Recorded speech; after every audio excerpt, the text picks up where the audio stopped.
안녕하세요. 전 예전에 주말과 공휴일이 무척 싫었습니다. 왜냐고요? 단타를 할 수 없었기 때문입니다.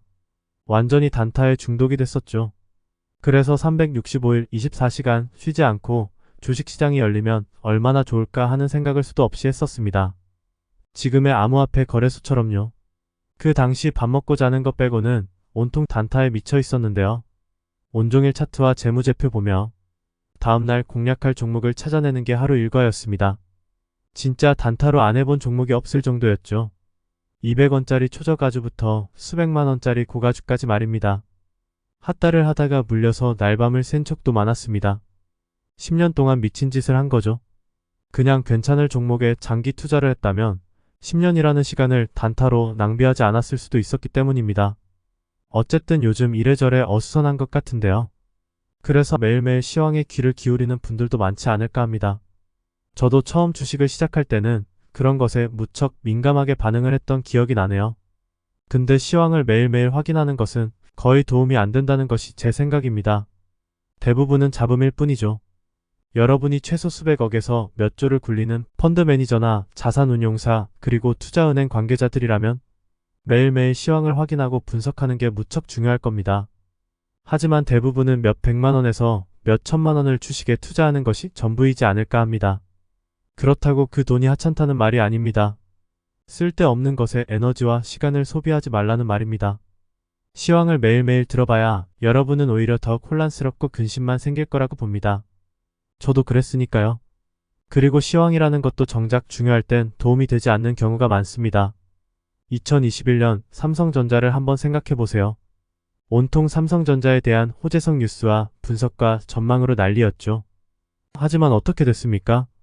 그걸 기점으로 오히려 하락하더니 3년째 조정 중입니다. 전문 용어를 써가며 뭔가 그럴듯하게 말하지만 대부분은 개소리일 뿐이기 때문입니다. 그렇지 않다면 대부분의 주식 투자자들은 부자가 됐겠죠. 제 말이 틀렸나요? 예전에 애널리스트의 한마디에 모두 촉각을 세우던 시절이 있었는데요. 진짜 한때는 억대 연봉의 귀한 몸이었죠. 하지만 언제부터인가 천덕꾸러기 신세가 됐습니다. 왜 그럴까요? 여러분이 집중해야 할 건 주식시장에서 들려오는 잡음이 아닙니다. 이보다는 어떤 주식을 언제 어떻게 매매해야 하는지에 대해서만 집중하시길 바랍니다. 그렇게 하기 위해서는 평소 준비하고 계획이 세워져 있어야 합니다. 때문에 시간이 날 때마다 전 종목을 분석하는 일이 무척 중요하죠. 하지만 대부분은 이게 귀찮고 싫어서 속칭 주식 전문가라는 사람들한테 의지하는 경우가 많은데요. 그래서야 주식 투자를 10년을 한다고 한들 실력이 거의 늘지 않는다는 겁니다. 오히려 주식 사기꾼들에게 이용당할 확률만 높아지는 거죠. 주식 투자를 한 10년 정도 했다고 하는 아는 분이 있는데요. 그 정도면 그래도 주식 투자를 꽤 했다고 생각합니다. 근데 가끔씩 주식을 매수할지 아니면 매도할지 묻는 연락을 해온다는 겁니다. 단순히 주식 투자를 오래 한다고 해서 그냥 실력이 늘지 않습니다. 직접 공부하고 경험을 통해서 노하우를 축적하지 않으면 안 되는 겁니다. 실패를 두려워하지 마세요. 주식 투자를 하다가 보면 실패를 경험하는 건 너무나 당연한 거니까요. 그게 다 여러분의 주식 투자 미천이 되는 겁니다. 하지만 이 말은 수업료를 지불할 수밖에 없다는 뜻이기도 합니다. 그래서 제가 이왕 찰 깡통이라면 남보다 먼저 차는 것이 보약이라는 동영상을 만들어 올렸었는데요. 보는 사람들이 없었죠. 아마 주식으로 돈을 잃지 않고 계속 따는 매매 비법 같은 걸 동영상으로 만들어서 올렸다면 전자보다는 훨씬 효과가 좋지 않았을까 하는데요. 하지만 이 세상에 그런 게 어딨나요? 미친 개소리가 아니라면 말입니다. 근데도 이상하게 사람들은 그런 걸 좋아하더라고요. 싸움꾼이 어떻게 맞아보지도 않고 싸움을 잘할 수가 있나요? 말이 안 되잖아요. 근데 왜 말이 안 되는 걸 원하는지 모르겠습니다. 탐욕일 뿐이죠. 주식 투자도 좋든 싫든 직접 깨지면서 배울 수밖에 없는 겁니다.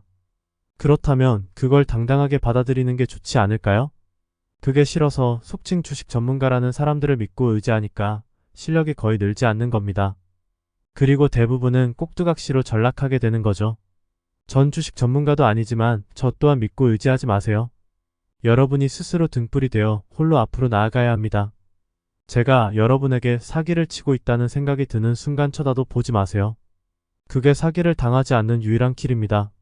저는 30살이 넘어서 한 가지 의문을 갖기 시작했는데요. 왜 학교는 자본주의 사회에서 중요한 돈 버는 방법에 대해서는 안 가르쳐 주는 걸까 하고 말이죠. 저만의 의문일까요?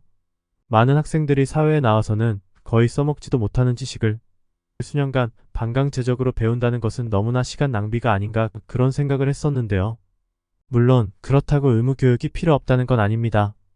하지만 정작 자본주의 사회에서 살아가는 데 필요한 지식은 왜 안 가르쳐 주느냐는 거죠. 계약서 작성법, 사기 대처 요령, 부동산 및 주식 그리고 채권 투자 방법 등과 같은 거 말입니다. 이런 걸 평소 수업 과정에 넣고 수년간 교육한다면 많은 학생들이 성인이 되어 사회생활을 할 때 도움이 되지 않을까요? 왜 대부분은 평생 써먹을 일도 없고 재미도 없는 미분이나 적분 같은 수학을 억지로 배우며 시간을 소모해야 하느냐 말입니다. 수학자나 과학자가 되는 게 꿈이라면 모르겠지만요. 유대인들 중에 전 세계적인 부자가 많다고들 하는데요. 그게 단순히 우연일까요? 전 아니라고 생각합니다. 철저히 학습된 지식 때문이라고 봅니다. 유럽에서는 중세시대 이전부터 유대인들은 차별을 받아왔다고 하는데요. 가령 공직엔 나갈 수 없었고 상업이나 은행업 같은 천대받는 직업만 가질 수 있었다고 합니다. 그 당시 유럽인들은 기독교의 영향으로 돈을 주고받는 일을 무척 금기시하고 불경하게 생각했죠. 그래서 그와 관련된 일을 유대인들이 맡게 된 겁니다. 때문에 그 일이 가업이 됐고 어린 시절부터 교육받게 된 거죠.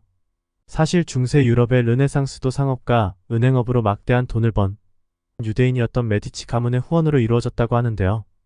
또한 전 세계 부자 1위와 마찬가지인 로스차일드 가문도 시초는 은행업으로 막대한 돈을 번 유대인이죠. 그렇다면 왜 학교에서는 현실적으로 중요한 돈 버는 방법에 대해서는 안 가르쳐 주는 것일까요? 제가 오랜 생각 끝에 도달한 결론은 최상위 포식자들 때문이 아닌가 합니다. 그들은 경쟁자가 나타나기를 원하지 않기 때문입니다. 단지 자신들을 위해서 열심히 일해줄 충실한 노예를 필요로 할 뿐이죠. 옛날처럼 말입니다. 전환자나 이슬람 문자가 왜 복잡하고 어렵게 만들어졌는지 곰곰이 생각을 한 적이 있는데요. 그냥 단순히 우연이라고만 생각하기엔 인간이 그렇게 멍청하지 않다는 겁니다. 최상위 포식자들 외에는 그걸 알아서는 안 되기 때문이지 않았을까요? 그러니까 노예들이 지식을 습득하면 골치가 아파지기 때문인 거죠. 따라서 처음부터 의도적으로 복잡하고 어렵게 문자를 만들었을 수 있다는 겁니다. 이건 어디까지나 제 생각이지만요. 어쨌든 최상위 포식자들은 생리적으로 자신들의 경쟁자가 아니라 들러리를 원한다는 걸 아셔야 합니다. 경쟁자가 많아진다는 것은 그만큼 파이가 줄어든다는 뜻이니까요. 그렇게 되면 더 이상 노예들을 상대로 사기를 치기도 쉽지 않게 되죠.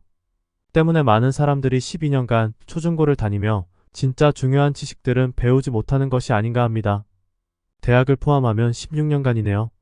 그리고 사회에 나왔을 때는 정작 돈 버는 방법을 몰라 대부분이 고생을 하게 되는 거죠. 당연히 학교에서 가르쳐줬어야만 할 돈 버는 방법에 대한 지식이 없기 때문입니다.